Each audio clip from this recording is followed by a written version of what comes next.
સોનું, ચાંદી અને જમીન આ બધી વસ્તુઓ લિમિટેડ છે અને જે વસ્તુઓ લિમિટેડ હોય એના ભાવ સતત વધતા રહે.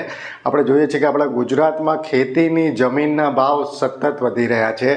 નાના ખેડૂતો પાસે ખેતીની જમીન સતત ઓછી થઈ રહી છે.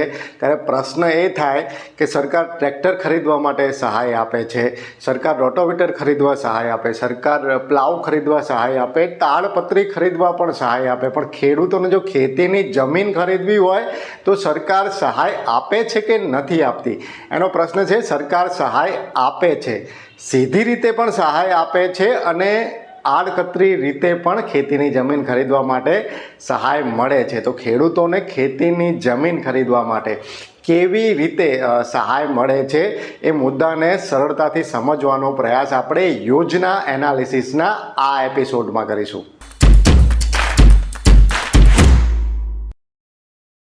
પ્રસ્તુત કરતા કૃષિ પ્રગતિ, ગુજરાત સરકારની ખેડૂતો માટેની ઓફિશિયલ મોબાઈલ એપ. ખેતીની જમીનની ખરીદીમાં મળતી સહાય અંગે આપણે વાત કરીએ એ પહેલાં કૃષિ પ્રગતિ એપની એક મહત્ત્વની અપડેટ તમને જણાવી દઉં.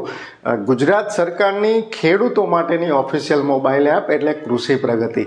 કૃષિ પ્રગતિ એપ તમે ડાઉનલોડ કરશો તો એની ખાસિયત એ છે કે એમાં રાસાયણિક ખેતી પદ્ધતિ, સેન્દ્રિય ખેતી પદ્ધતિ અને પ્રાકૃતિક ખેતી પદ્ધતિ ત્રણેય ખેતી પદ્ધતિઓની માહિતી આપી છે. એટલે તમે કોઈ પણ પાક વાવતા હોય એ રાસાયણિક ખેતી પદ્ધતિથી વાવતા હોય, સેન્દ્રિય ખેતી પદ્ધતિથી વાવતા હોય કે પ્રાકૃતિક ખેતી પદ્ધતિથી વાવતા હોય, તમને કૃષિ પ્રગતિ એપમાં એની વિગતવાર માહિતી મળશે. તમામ પાકોની વિગતવાર માહિતી મળશે.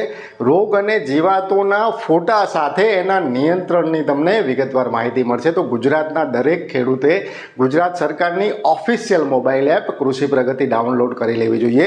કૃષિ પ્રગતિ એપ ડાઉનલોડ કરવાની લિંક મેં કોમેન્ટ અને ડિસ્ક્રિપ્શનમાં આપી દીધી છે.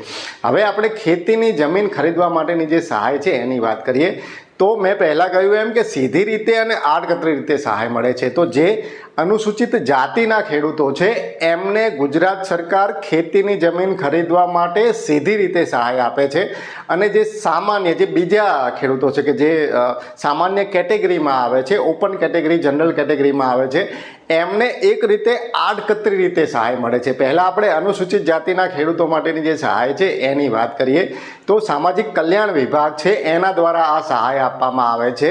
અનુસૂચિત જાતિના જે ખેત મજૂરો છે એમને જો ખેતીની જમીન ખરીદવી હોય તો પ્રતિ એકર 1 લાખ રૂપિયા સુધીની સહાય મળે છે, જેમાં 2 એકર માટે મહત્તમ 2 લાખ રૂપિયા સુધીની સહાય આપવામાં આવે છે. આના માટેની જે મુખ્ય પાત્રતા છે એ જ છે કે જે લાભાર્થી છે એ અનુસૂચિત જાતિનો ખેત મજૂર હોવો જોઈએ. એની જે કુટુંબની વાર્ષિક આવક છે એ 6 લાખ રૂપિયાથી ઓછી હોવી જોઈએ અને એક વખત જમીન ખરીદ્યા પછી, ખેતીની જમીન ખરીદ્યા પછી એનો હેતુફેર 15 વર્ષ સુધી નહીં થાય કે એનું વેચાણ પણ જે છે એ 15 વર્ષ સુધી નહીં કરી શકે. 15 વર્ષ સુધી એમાં એને જાતે ખેતી કરવાની રહેશે. તો આના માટે જે તમને અત્યારે ફોર્મ સ્ક્રીન ઉપર જોવા મળી રહ્યું છે એવું એક ફોર્મ આવે છે જે ભરવાનું હોય છે. ક્યાં ભરવાનું હોય છે? દરેક તાલુકામાં સમાજ કલ્યાણ કચેરી હોય છે. એ સમાજ કલ્યાણ કચેરીનો તમે સંપર્ક કરી અને જે આ ફોર્મ છે એ ભરી શકે છે. તો આ તો વાત થઈ અનુસૂચિત જાતિ માટે. હવે જે જનરલ કેટેગરી છે, જે ઓપન કેટેગરી છે, જે સામાન્ય ખેડૂતો છે એમને કઈ રીતે સહાય મળે છે? તો સીધી રીતે સરકારની સહાય નથી મળતી, પણ ખેતીની જમીન ખરીદવા માટે લોન મળે છે. ગુજરાતમાં પહેલાં તો જે ખેતી બેંક છે એના દ્વારા લોન આપવામાં આવે છે. કેટલી લોન આપવામાં આવે છે?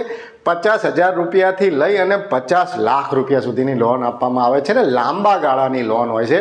આ જે લોન છે એ મહત્તમ 15 વર્ષ સુધીનો એનો આપવામાં આવે છે ને એવા ખેડૂતો કે જેમની પાસે 5 એકરથી ઓછી જમીન છે, એવા ખેડૂતોએ વધારાની ખેતીની જમીન ખરીદવી હોય એ આ લોન લઈ શકે છે. એટલે કે ખેડૂત ખાતેદાર હોવા જરૂરી છે અને એની પાસે 5 એકરથી ઓછી જમીન જે છે એ હોવી જરૂરી છે. તો ખેતી બેંક માટે જે ખેડૂતોને લોન મળે છે, ખેતીની જમીન ખરીદવા માટેની જે લોન મળે છે એના માટે તમે તમારા નજીકની ખેતી બેંકનો જે સંપર્ક છે એ કરી શકો છો.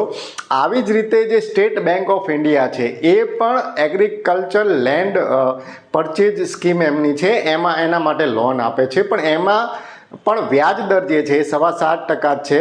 એમાં પણ જે ચૂકવણીનો મર્યાદા છે એ લાંબા ગાળાની છે, પણ જે મુખ્ય મુદ્દો છે એ છે કે 5 થી 10 લાખ રૂપિયાની લોન મળે છે. એટલે 5 થી 10 લાખ રૂપિયામાં અત્યારે જમીન ખરીદવી એ થોડી અઘરી છે. તો SBI પણ લોન આપે છે ને SBIમાં પણ 5 એકરથી જે ઓછી જમીન ધરાવતા ખેડૂતો છે એમને લોન આપવામાં પ્રાધાન્ય આપવામાં આવે છે. તો મેં એક રાષ્ટ્રીયકૃત બેંક એટલે કે SBI એમાં જે જમીન ખરીદી માટે લોન આપવામાં આવે છે ને આપણી જે ખેતી બેંક જેને આપણે એક રીતે ગુજરાત ગ્રામીણ બેંક પણ કહીએ છીએ, એમાં પણ જે છે એ ખેતીની જમીન ખરીદવા માટે ખેડૂતોને લોન આપવામાં આવે છે.